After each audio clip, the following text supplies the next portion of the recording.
Spider-Man, Spider-Man, this is a pretty adequate Spider-Man. Yeah, that's a review, bye. No.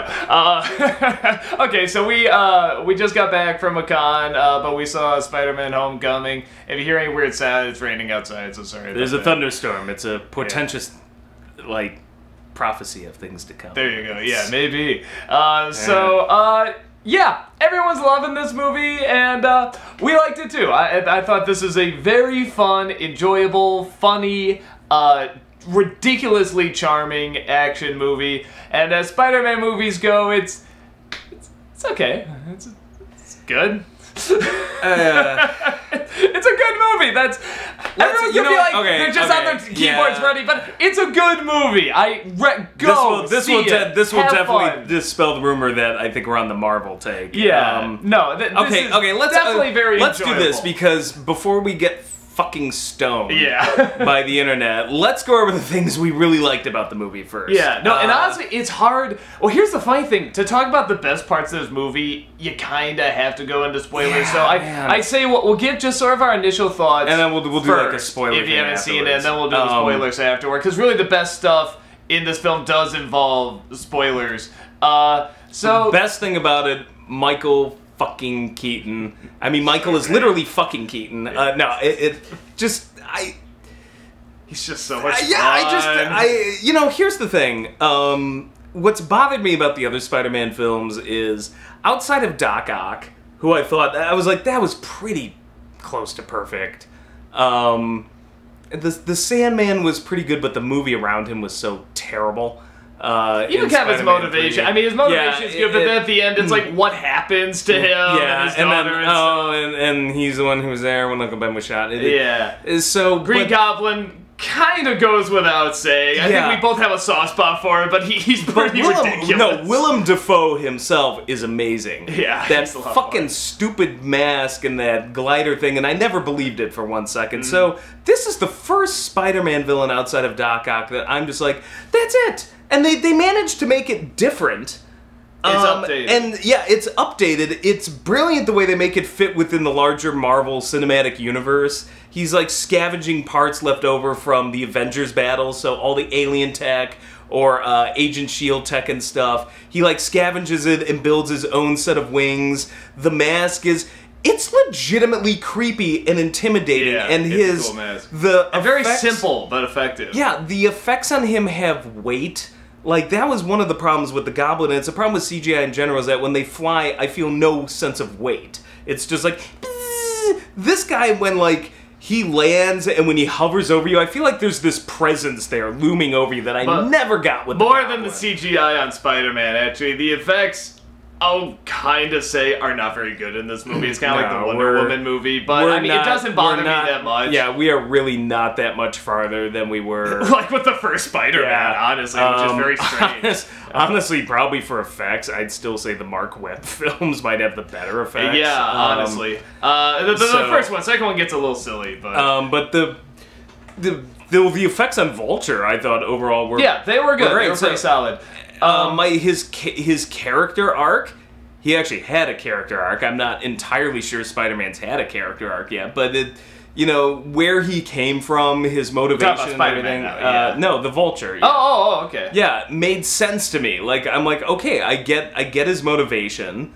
I get where he's coming from. The intro scene was like a little hokey, but I'm like, it just told me everything I needed to know pretty instantly. It was he got rid of his silly accent very quickly. Oh my god! For a little bit, and we're just like, no, go away. I love you, Michael Keaton, but don't do accents.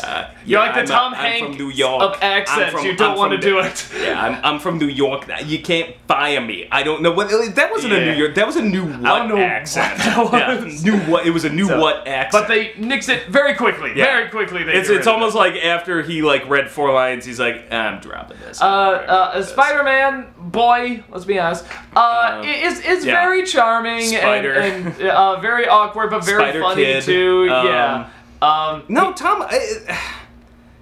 This more than even the Maguire. Like, honestly, I'll say way more than the Maguire film. I thought Maguire was fine as a high school Spider-Man. I lose it particularly Spider-Man 3, but I lose it the more he's supposed to age. Like, that's where I started to run into problems where I'm like, yeah, I'm having trouble taking you seriously. So for me, the jury is still out on Holland.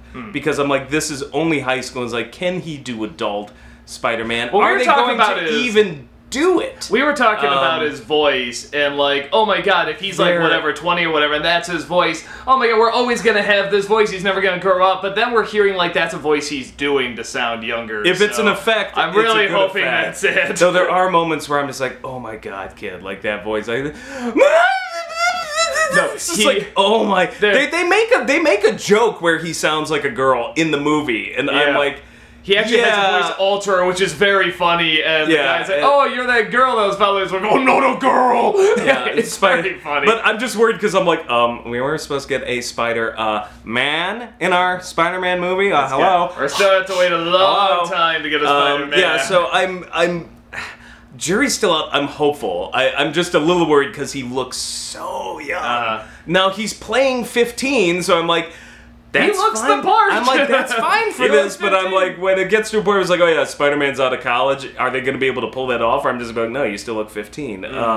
But no, his best, hands down, high school Parker. Easily. Like, and I had no problem with Maguire as the high school Parker. I thought he was appropriately nerdy, he looked young enough. So I didn't have an issue there. Garfield was clearly in college when he was in high school. Garfield was an awful high school Parker. Like, I laughed my ass off. I'm like, really, we're starting this in high school? But I bought him entirely as postgraduate. Like, I'm like, okay, as an adult Parker, he's a way better adult Parker than Maguire ever was. So he's, like, Holland's really good. For the most part, the cast they surround him with at the high school was really good. The high school was realistic. Yeah. They changed it up, so now it's like this kind of... It looks like a magnet school, like some sort of super smart, like, tech... They had some name as, like, a tech school or something. Well, yeah, so and there's definitely that science team that he's on and everything. Yeah, and so it makes sense that he's, like, this super brilliant kid, and whatever. It seems like he's got more of the resources to create some of this shit, whereas in the original, like... I want to say even in the comic and in the original one, it's just like... How did this guy surrounded by dunces at some public school just, you know, like get the resources to just make all this shit? And then this one, I'm like, no, this adds up. All of the characters around him are characters.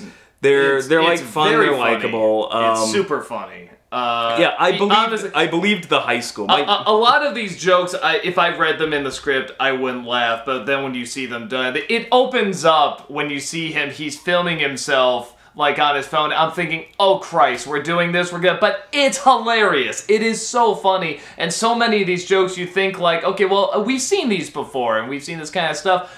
There is something about these characters, and this timing, and this pacing, and the editing and stuff, that it's really charming, and it's really amusing, and it got a lot of Iron Man stuff was not as intrusive as the ads would lead you to believe. Which I was very happy about. There are still some larger issues with it I'll go into when we get into the negatives, but those scenes actually turned the movie on for me. Like, until those scenes, I'm just like, this isn't even a movie. This is a series of Spider-Man hijinks. And when Stark entered the picture, all of a sudden I'm just like, oh, now we're in a real movie. Like, there's a very loose plot thread about trying to find these weapons in the Vulture, but it's really loose. It really is just following Peter around. And it's very clear this movie is done to be kind of a smaller movie, kind of a smaller high school movie, and it does not want to be the big epic that the other Spider-Man movies were trying to be. And I think that's where it gets a little tricky, because it's fine for that, and we know why they're doing it, because they're trying to do something different that all the other Spider-Man movies have done, and so closely together, so everything, like, I totally get it, and it's fun, and it's very enjoyable. Go have a good time. I will say, before we get to the negative, I will say this. I'm not saying this is a bad movie. No, it was a lot Jesus of fun. Christ, I know people are going, oh, Dad, I loved it more than life itself. It's like, I will tell you now, go see it. I can't guarantee you'll like it, but I have a hard time believing that you're going to come out of this and be like, this is garbage. Like, We had a lot I wonder, of fun. yeah, I wonder a little bit, like, if you're just like, no, this is trash. Like, it's like people came out of Force Awakens like, garbage. I'm like, I don't think you know what garbage is then. Yeah, no, I feel like, I almost yeah. feel like it's very hard to find someone who can't go into this movie and say, that was fun. That's just a fun, entertaining, funny movie. I laughed my ass off. It was well worth the money. I got my money's worth. I don't regret seeing it. Like, so, but by all means, I am recommending you go see it. Okay, so that's our recommendation. Go see it. Have fun. It's a lot of fun. It's not a huge epic movie. It's a smaller, fun, enjoyable flick. Definitely enjoy it. Okay, so this is spoilers We're done. now. No, we're done, right? Like, yeah, okay. This See is you later. Bye. Yeah, bye. If you want to stop there, you can. This is totally gonna be geek out. Spider-Man, if you love the movie and seeing two people bring facts into this scares you, then leave now. Cause it's a great half of a Spider-Man.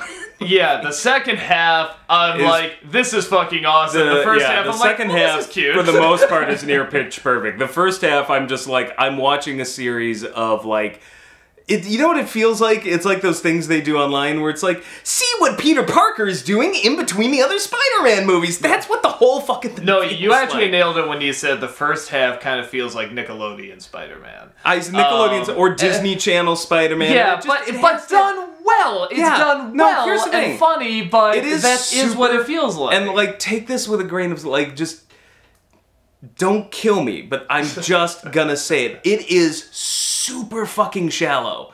It is shallow. Now, unlike Disney films or a bunch of, or like some of the Disney Channel stuff or Nickelodeon stuff, which is what it reminds me of, it's executed flawlessly. Like, the shallowness is executed perfectly, so you're having a good time. It's funny. There's no, unlike the other Spider-Man films, how many cringeworthy moments were in this?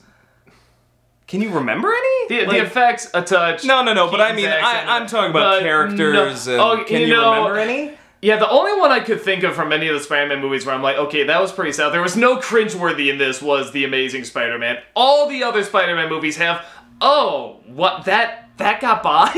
Yeah. Like, you said that? Yeah. You showed that? As far as I remember, there was nothing in this that I'm like, I can't believe that got by a script doctor or the director or... None of that here. So maybe an effect or two. That's about it. Yeah, it's executed flawlessly, but it's shallow. There is like the biggest problem I had with this movie is the first half in particular. I'm like, I have no idea what is driving this kid. Why is he Spider-Man? I have no idea what his deal is. Doing this? Yeah. And, like... Do they even say the words Uncle Ben? No, and, like, I had this conversation... And he's going through a lot. That's all we get. And I didn't even put together that was supposed to be about Uncle Ben. Well, here's what I was saying. It feels to me like this whole movie is a giant payoff, like a reward, for getting through a movie, like a great setup that never happened. Like, it's like, you know how you get to, there's like that kind of sequel thing where it's just like, all right, we set you up with the first one and everything, now let's have fun, let's do what we want with this character, let's go for it. But we never had that. Yeah. We never once had that with this universe. You can argue, well, the Tobey Maguire film, the Mark Wahlberg films did it, but we never had it with this character. Yeah, and that is an issue. And I know everyone making this film is assuming you have seen the other Spider-Man movies because you probably have. But still going into this as a film, it is like, yeah, this kid's like, I got Spider-Man, I just want to do stuff, I want to, fun, and, oh, it's a little harder than I thought, and it's... Not only that, it's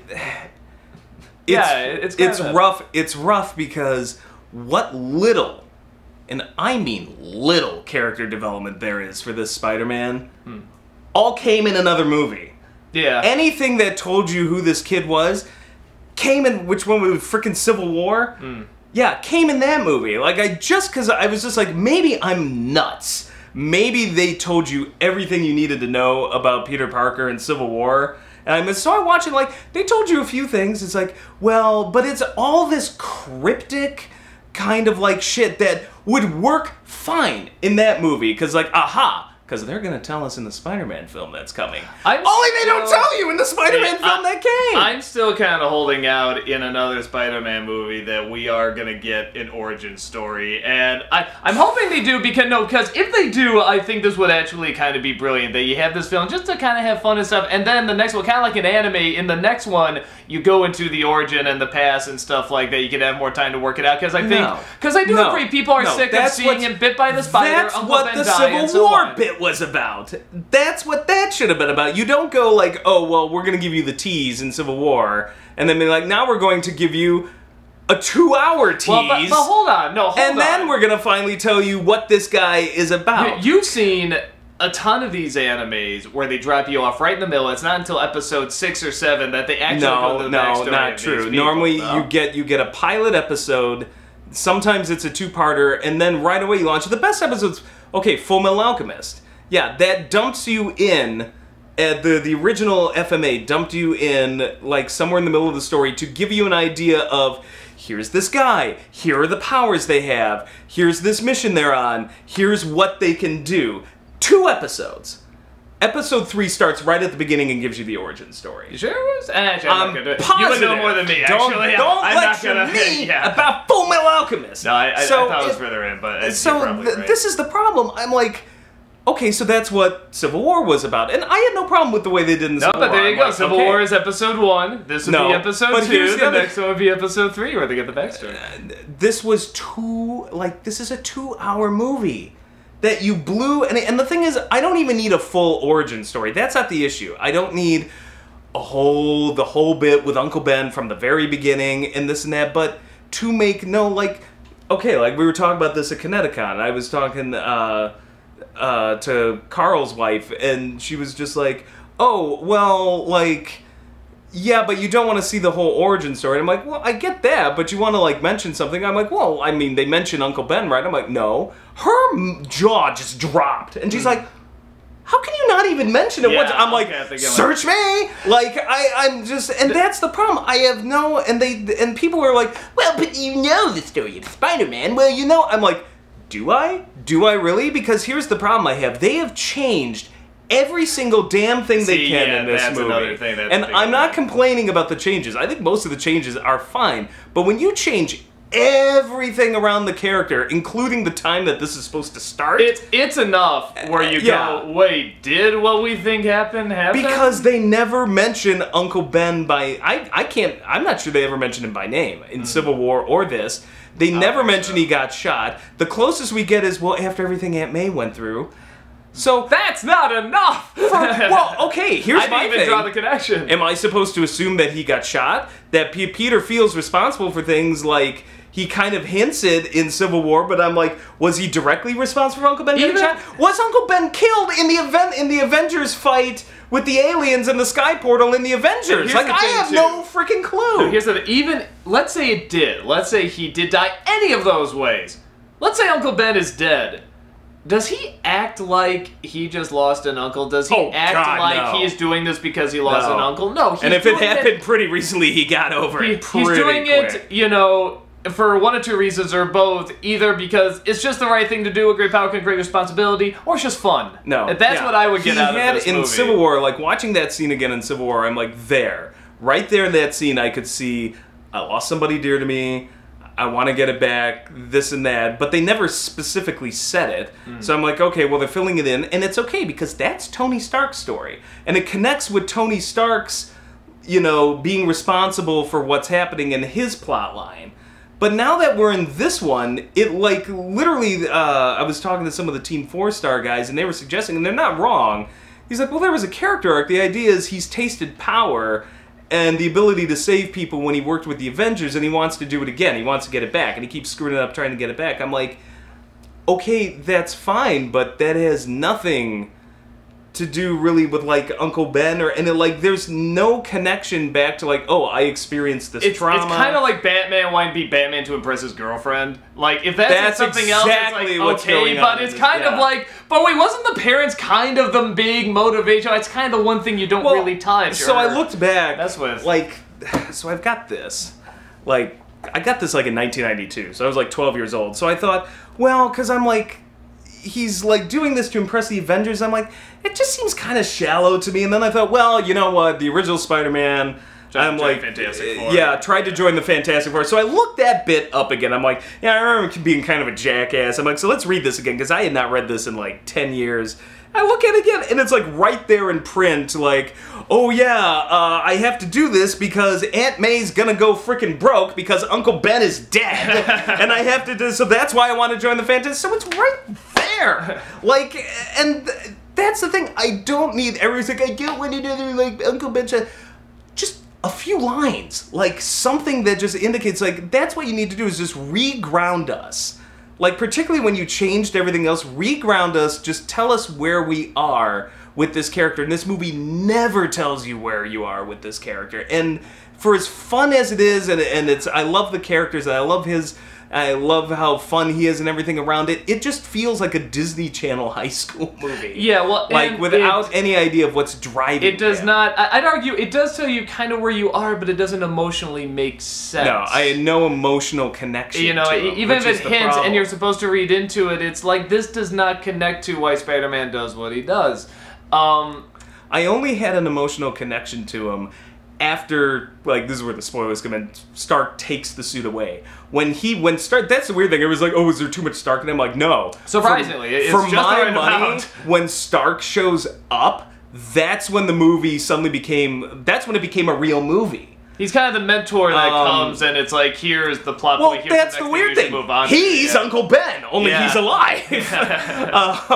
So, you know, he comes in, and he's like, well, you don't deserve the suit. Like, you know, you're running around, you're lying to me, and all of a sudden, like, and Peter is crushed by this, he goes back to Aunt May and is crying to her, and I'm like, well, this is what I need, like, just some connection, like, and I started to finally feel like a connection, like, okay, like, this character's actually going through something where it was just an hour of just him dicking around, and it was, like, it was entertaining, don't get me wrong, I'm not saying, oh, I want my money back, I'm like, I had a great time, but it was nothing more than a superficial connection. Like, oh, I'm watching a funny comedy. The best intro to any of the Marvel movies wasn't even to a necessarily super good Marvel movie. That was The Incredible Hulk. And what they did is that they show you everything about this was so brilliant. They show you everything about this character through little flashes, just a little flashback over the credits about who this guy is, what he did, what he became, why he has to leave, he hurt his girlfriend, who's after him, or her father, this general, and now he's hiding out. And brilliantly, it actually ties into the Ang Lee one. So if you want to see this as a sequel, you can.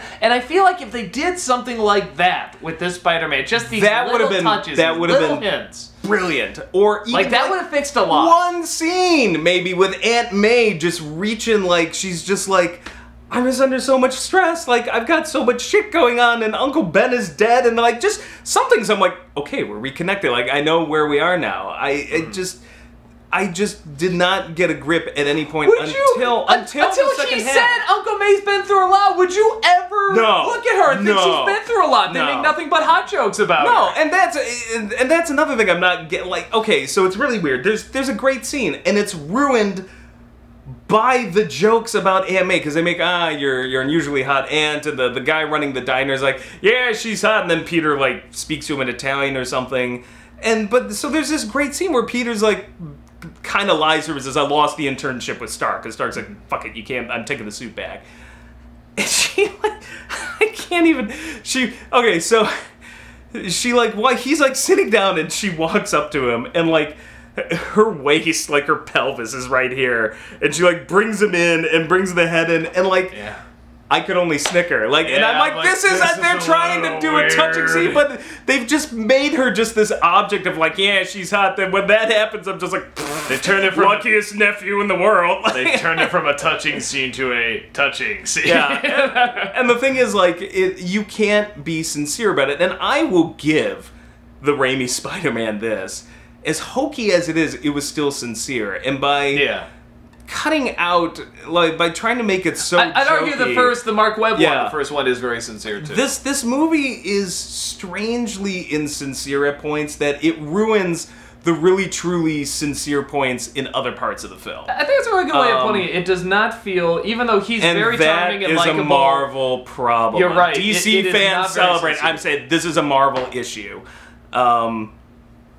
another great example, when the Vulture, there's the one guy, the fuck-up guy, who's just like, yeah, you know what, I'm out of here, I'm going, and Michael Keaton's like, yeah, well, you know what, turns out I can't let you leave. And incinerates the fucker, right in front of everybody, and like, I just like sat there, I'm like, that's amazing, he's going evil, like, this is awesome. Right after that, he says, oh, I thought this was the anti-gravity gun. I'm like, fuck you! Now, granted, he just kind of shrugs and moves on, but still, yeah, I know what you're saying. Like, it was like suddenly he became really intimidating. I'm like, he was seriously intimidating. It was a moment of like, this guy's gone evil. Like, he's gone from like, oh, I'm just stealing to do this, like, you know, to help my family, to like, no, I just fucking killed a guy.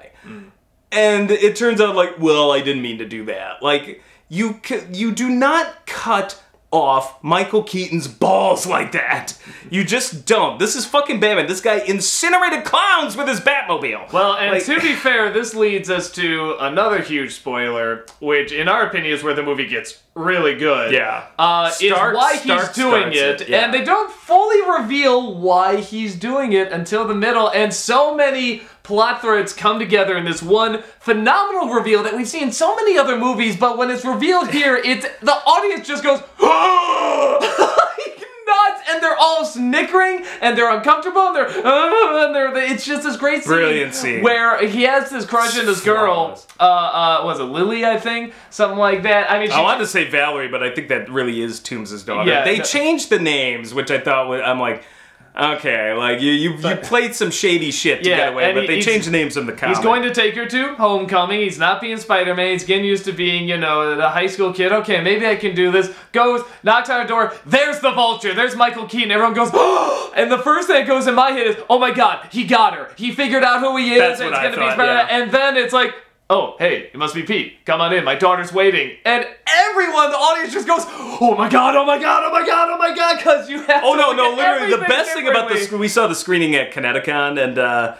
the theater across from the convention center. My favorite thing is during the whole scene with Michael Keaton there's this one guy in the way back there going, oh god, oh god, oh god, like during every single, like, because he's like sharpening his knives, like, and doing this, just in the way in the background, oh god!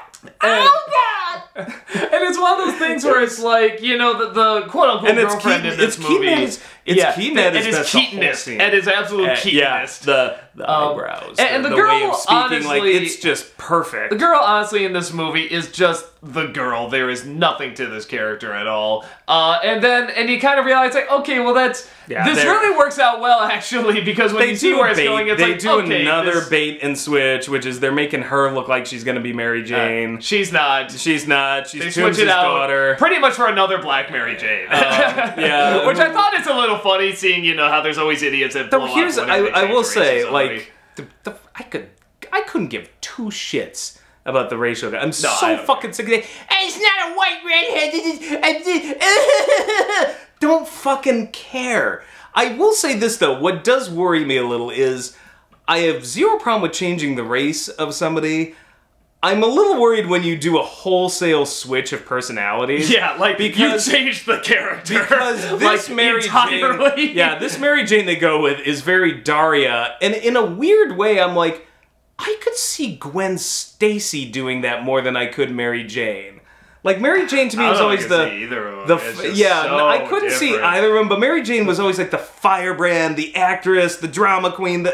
I'm just like, is this Mary Jane? Which again brings me back to my point is when you don't ground us by telling us like what is driving Peter Parker and you change everything else, like now Mary Jane is Daria, like it's not even Mary Jane, right? I don't know what like universe Michelle I'm Jane in. Yeah. Or something like that, or MJ or something like that. Well, it's obvious they're like, but that's the thing. I'm like, where are we here? It's just like they were if Mary Jane is, you know, a super cynical downer Daria Michelle Jane, how the hell are we supposed to put together what happened to Uncle Ben? That's my point. And what is driving Peter Parker? Like, well, clearly this happened.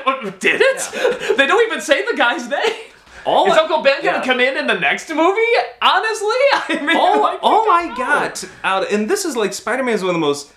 Spider-Man is like Batman or Superman of the Marvel Universe. It is the flagship character. The funny thing, I was reading that book earlier, and like Stan Lee had the intro and said it, perfectly. He's like, this is our Mickey Mouse. This is our mascot, our flagship character. This is Marvel.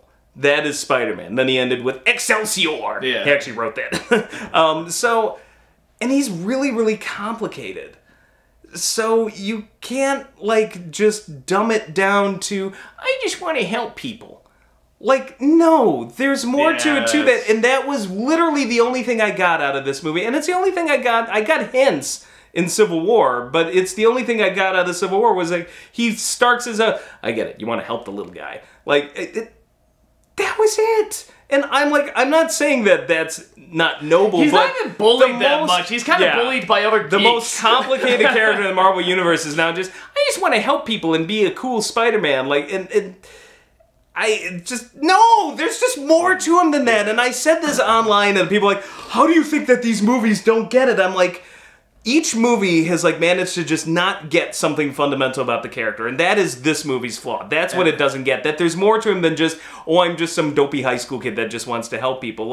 If you read the original comics, he's under so much pressure. It's a great metaphor for being a teenager. It's I got so much shit on the horizon I got to deal with, and that's this one, there it's just too, a little bit. Yeah, that's there too a little bit because he's definitely juggling a lot of things. And it gets to that point slowly, but there's nothing grounding you in the first half. The motivation is not the same, and it's not. Or let me put it this way: if they are saying no, this did happen, Uncle Ben, they are not acting like it's the same. He does not act like that. Well, and so Carl's wife was also saying Uncle Yo's who we're talking about. Uncle Yo. Sorry, we call them by their first names. Oh, what? You're gonna have to come back to me. She had another great point. Oh no, she said okay, because they hadn't seen it yet. So I was telling them, no, go see it. It's really good, but tone down your hype a little, because maybe that'll help you out a little more. But she's like, okay, well, but if you had never seen most of the other Avengers movies and the MCU stuff, well, I think and didn't know anything about Spider-Man, if you were a casual fan, only could you go into this and know? And I'm like, no, you'd be wondering who's this guy in the iron suit? Why is Spider-Man they try their best with this photo recap thing at the beginning, which was fun. Very clever, and it was clever and it was awesome, but it still doesn't really tell you much the of MCU anything. Is so deep in. I do feel I think people just kind of know. You have to know that. But this is my problem. I mean, that stuff is there. You can go back and see it. Where with the other Spider-Man stuff, you can't. You're going by the other movies. This is my major problem. Thor got his own movie. Captain America, guys, they all have their own movies where you could go, okay, I know who these people are. Yeah. And then if you see movies with them in it afterwards, you still have bingo. Okay, I know what they are because I saw that movie. We don't have that here. If you watch the Tobey Maguire film and the Mark Webb film, first off, those two are different alone. Yeah, they are. Or I should the Tobey Maguire and Andrew Garfield film, the Raimi and the Mark Webb. Those two are already different, and now you've changed everything else from those two.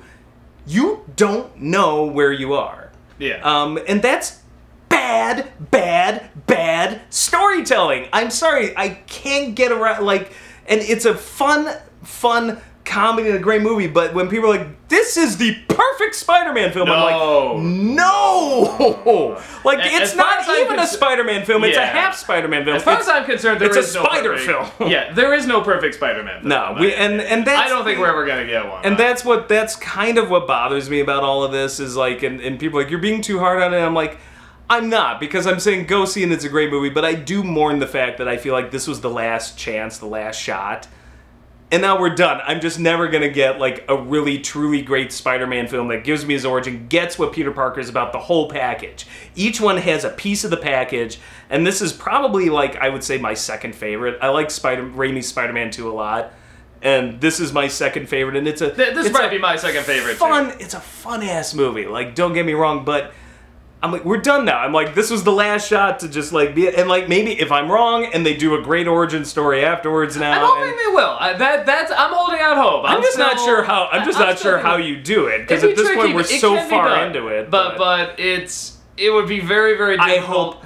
I hope I'm wrong, but even if I'm wrong and they do a great origin film, I still will argue that that was bad storytelling. That you don't sit here and go, oh, we're gonna go a whole movie and a half, and then tell you this kid's origin. And I realize there's so many things, like Sony botched it, and now you just got to get it with Marvel. But there's a lot of elements.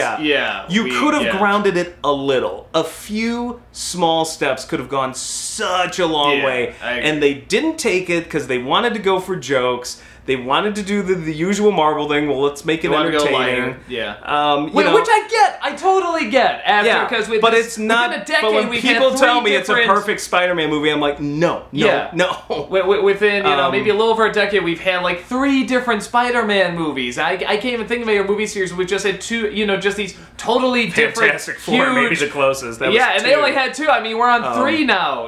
For this. So, and I totally get. And those had so many botched scenes in them that got people really angry. It just depresses me, because Spider-Man was my favorite of all the Marvel characters. Like, if you ask me my favorite superheroes, I'm like, Spider-Man, Batman. Like, it was like, for DC it was Batman, and for Marvel it was Spider-Man. So it's just depressing that the greatest, in my opinion, of all Marvel superheroes has now been reduced to something that is very, very entertaining, but all of the complexity kind of removed. And that's what happens too when you've got, it was like 7 screenwriters. And it shows, because what this feels like is a very special episode sitcom.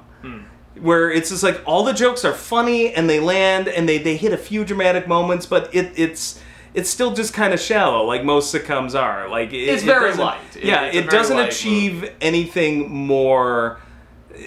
It doesn't achieve necessarily greatness above and beyond itself. Is it weird when you think about the fact that technically the first Guardians of the Galaxy has more of an emotional connection to me? Deeper than Spider-Man Homecoming? I woke up this morning and realized that, and I was just like, oh, fuck me. I'm like, the movie with the... and that's the problem. Like, as fun as I had in Spider-Man, I'm like, the movie with the fucking talking raccoon and dancing tree, both of them, the first and the sequel... I connected more to those characters than I ever did. It is a lot deeper, I won't say that entirely. I connected to the villain in this. I connected to the Vulture, but... Probably more than any of the other villains in... and it's not for want of trying, because I think the acting in this film by everybody is great. It's very This is not slamming Tom Holland at all. I thought he was awesome. One thing I'll say about MJ, I'll say, is that at least in the movies, I never got into the MJ character. I thought she was so boring and so dull, and just like I said, the girl. She is in that what Lily was in this. This MJ, at the very least, I'm watching this movie and I'm thinking like, part of me's really wishing he just wouldn't go after this other girl and he'd go after this morbid weird girl, because she's a lot more interesting. And now they're building up that he is, and I'm kind of like, that's 100% different, and that's not Mary Jane by any means, but it's kind of like, I am kind of interested where that would go. I think that'd be fun. I will ask you this, though, from a storytelling perspective. What is the purpose? Like, Mary Jane is the romantic interest. It's either Mary Jane or Gwen Stacy. What is the purpose of doing a bait and switch with throwing somebody else in there, making you think she's going to be married? Like, it's not, and this is part of the shallowness, I think. It's nothing more than a twist. Like, and it's not bad, but I'm just like, that was fun for just a twist. No, I'll give it a hint more, and again, this is not necessarily good storytelling. It's setting up all the other problems that have been set up by the other films and Sony and stuff, is that if you told us at the very beginning that was MJ, everyone would just say, no, just immediately. And I think by having her be funny, be cynical, be kind of weird, and sort of build it up, by the end, I'm sure there's people who are going to still be like, no, and I understand that it's not the character, but it's still like, okay, like some people, like I warmed up to that, like, okay, I naturally would like to see. Then that's a sad commentary on society. Well, no, I'm talking about the character. I'm not talking about race, I'm talking about the character herself, because that is in almost no way Mary Jane. The way she acts, everything is not Mary Jane. I guess my problem is, why can't you just do Mary, like, it's been my problem all along. Why can't you just do it fucking right then? Like, now we have to change everything because this seems just... And maybe this is... Maybe all credit to Lee and Ditko on this. Like, maybe just it's impossible to do. Like, they wrote such a great character and a great... and here's the thing. Maybe this is just hubris, like, trying to adapt The Last Airbender. And this is what I didn't know, see, because, like, you grew up... You were more Spider-Man, I was more X-Men, we both love Batman. But the one thing that you were saying is that you said Mary Jane, when you described her later, you said, no, she's like a Spitfire. She has a lot of energy. She's like, come on, let's go. Nah, don't worry about that. She go out, do anything. Every image of her in the earlier comics, she's always like, she's got like this big smile. Yeah, and that was something, when you said that, I'm like, oh, that's what they were trying to do in the Sam Raimi Spider-Man, but that's not all what came across. And I know she has like a tragic backstory and like, you know, sort of abuse I like what they were doing. And that makes it even more interesting. Some of what they were doing in the Raimi Spider-Man was great with her background, but I'm just like, still, but she's still just the girl. She's haha, yeah, fine, haha. No, Spider-Man 1, it ends with her being dangled by the Green Goblin. Spider-Man 2, it ends with her being dangled by Dr. Octopus. Spider-Man 3, no, the only one they where never knew. Gwen Stacy, on the other hand, who was my favorite in the comics, they nailed. But I liked Gwen Stacy in the first one when she's like fucking MacGyver trying to build like a hairspray bomb. No, but that's one of the things where I was saying is that with you know, I didn't know she was supposed to be like that. Yeah. So that is something. It's like, you know, I think. But that is tricky to do. I feel you'd have to find a really good writing and a really good actress. But I'm like, is this Mary Jane? But that's not Mary Jane at all. No, not at all. And again, and that bothers me more than any racial element. But here's the thing. No, but people are also Chinese for all I care. But if you completely change your personality, there's people that are upset that Aunt May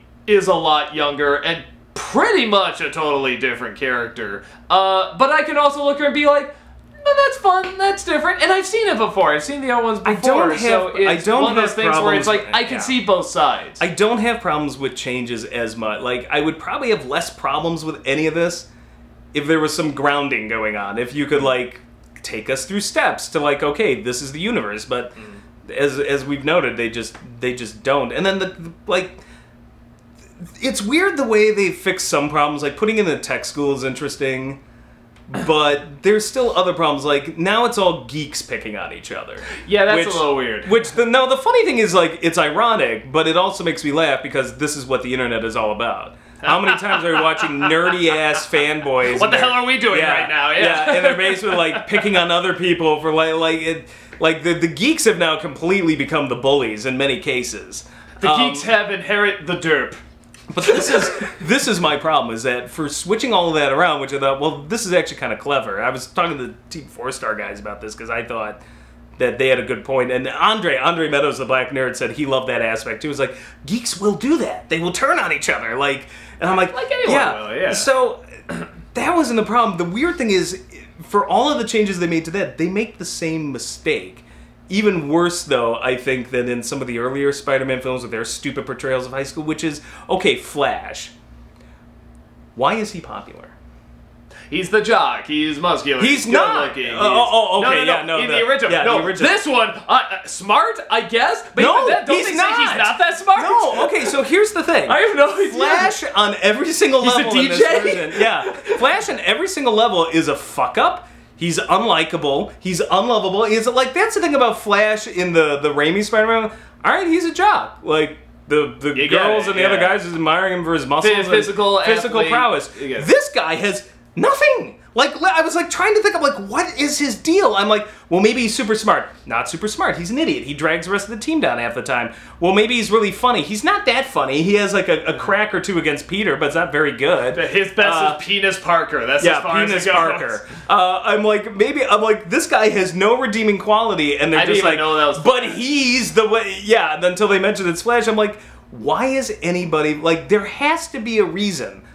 Like, there is something, like, people have certain charisma, like, they have charisma at least. He has zero charisma. I'm like, what is this guy's deal? Like, it's the same mistake. He's just a bully for bully's sake. Like, there is nothing, to me, it's a little bit worse than in some of the other ones, because at least I'm just like, alright, well, Flash is ripped as fuck, and like you get it immediately, yeah. It's like, this guy is the nemesis, and it's almost like overthinking it to ironically make it more simple. And there's kind of this weird jumble in there. I just feel like maybe if there was a pecking order and Flash is second to Peter's last, but I didn't get that either. I got that Flash is still somewhere up top somewhere, and I'm like, what? I don't know. It was just weird. Like, it's just little things like that. Like, so Yeah, I'm trying to think. I think that's about... The only other thing I'll say... and the climax was clunky. Yeah, no. That plane battle. I'll say a lot of the action is clunky. Yeah. But the plane battle in particular, like, kind of disappointed me. A lot of the CG is not very good. The ending in particular is you can't make out what's going on. They're on a plane that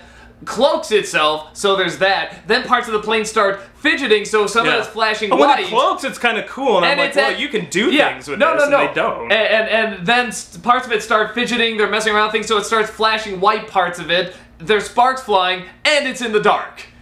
How are you gonna see any of it? And the Vulture is black, like covered in black. Yeah, and the only thing I like about the Vulture is those green eyes are intimidating. Like, I like the design, but yeah, it's like, and it's done in like this kind of shaky cam, and it, like, honestly, is fucking cheesy. I mean, it was cheesy as all hell. Like, I liked the finale to Wonder Woman better because I'm like, well, I can see what's going on. Yeah, no, like, it feels epic. Cool. And then he just like, and then the ending where he's just like, no, don't take off, like, it'll kill you, I'm trying to save your life. Whatever. And like, there's like, that's it? I'm like, where's the rest of the battle? Thank Christ they didn't kill him, though, because by God, I wanted more of Keith Vulture. Yeah, I'm so glad. Wait. No. Can you imagine him in the Sinister Six? I am so excited. I can't wait. You know, okay, here's the other thing. We both got really pissed off at this, because, okay, superhero movies are everywhere, and there's great action, and great characters and stuff like that, all these great scenarios. We have always wanted to see an action scene with superheroes at an amusement park. Sure enough, this plane is flying over an amusement park. There's Coney a giant... Island. Yeah. Roller coaster there.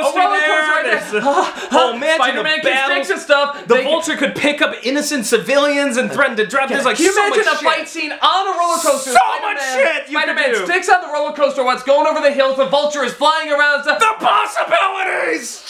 They're just on the fucking beach, and he stops them from flying. Yeah. They don't even touch that goddamn amusement park. It's like, fuck you, you goddamn tease. And then he sits on the Cyclone at the end. It's like, yeah, I guess I'm sad.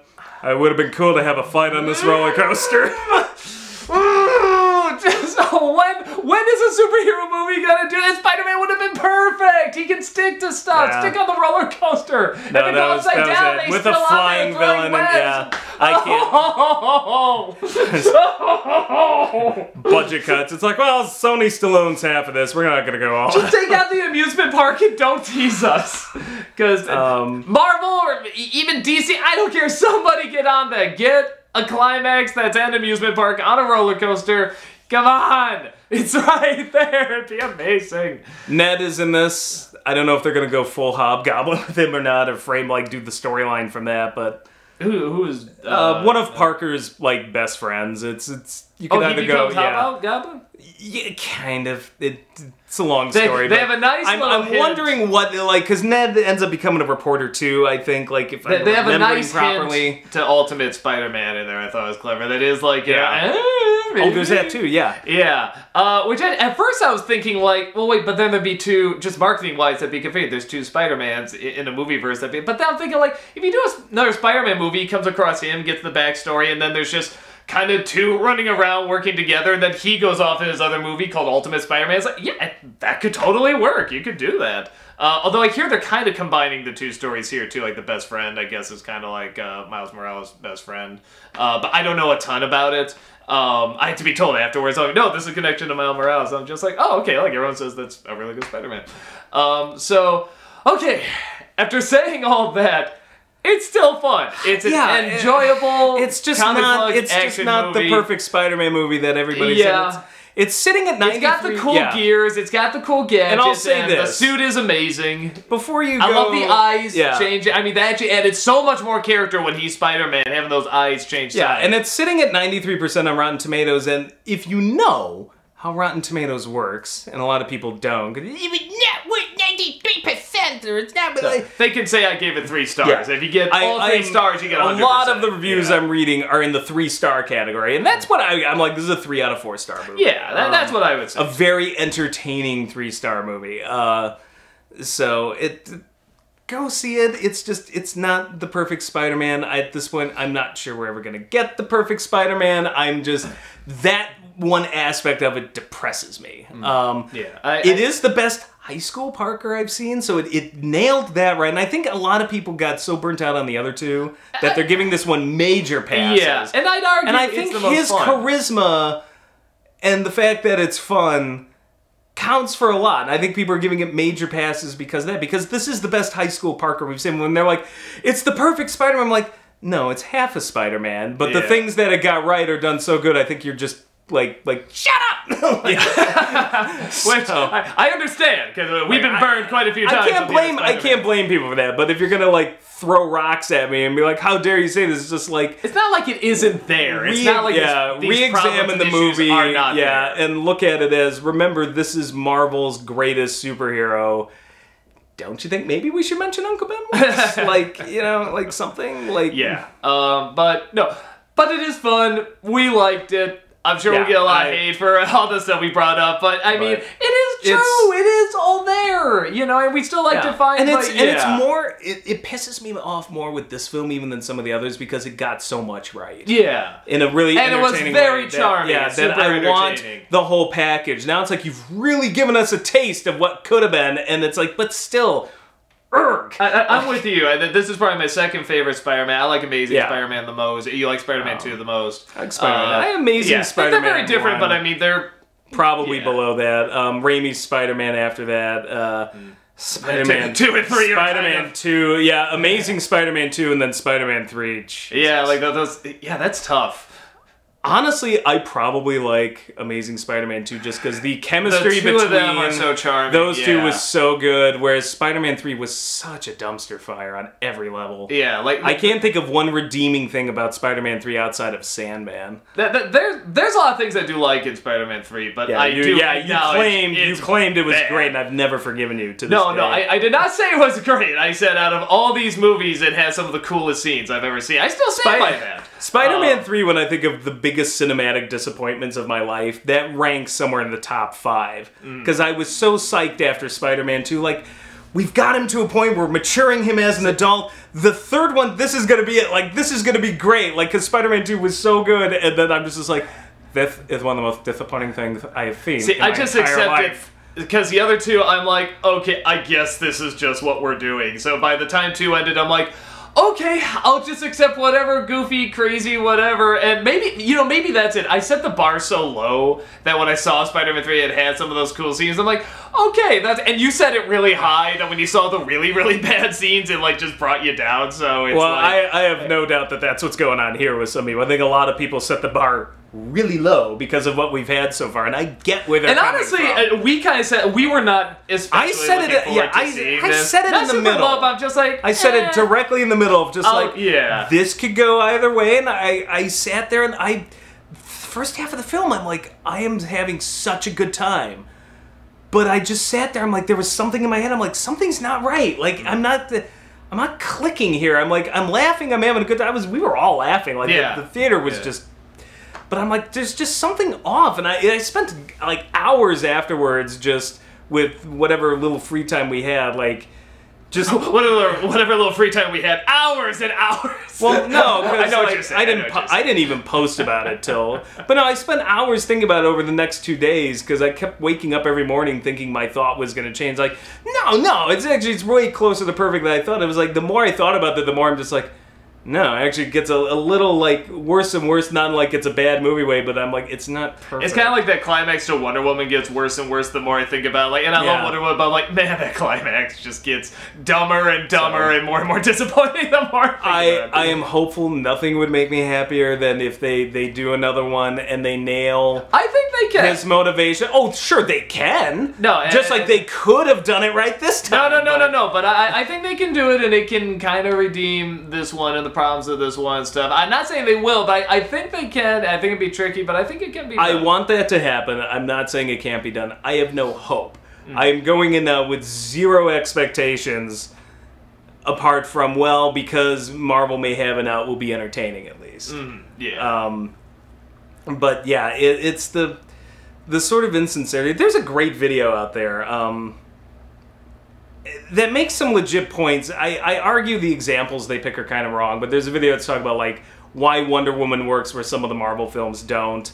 and he uses the earlier Spider-Man films as an example about how when Parker gets his powers, he has these moments of like, wow, this is amazing, and it's kind of epic, and we were robbed of that in this film. But at the same time, he uses, like, he says a problem with Marvel is that they take, there was some technical term for it that I'm forgetting right now because we've been talking for an hour, but they take moments that are sincere and should be serious and turn them into a joke. Exactly like what happened with Vulture. That should have been a serious moment where he kills that guy and then it's like, oh, that was the anti-gravity guy. No, that should have been a moment where you're like, holy shit. And the example he used, though, was bullshit. I'm like, I wish he picked a better, because he went with Doctor Strange. And it's when Doctor Strange puts the cloak on, the cape or whatever, and it's like, dun dun dun, and then the cape, like, touches, quit it.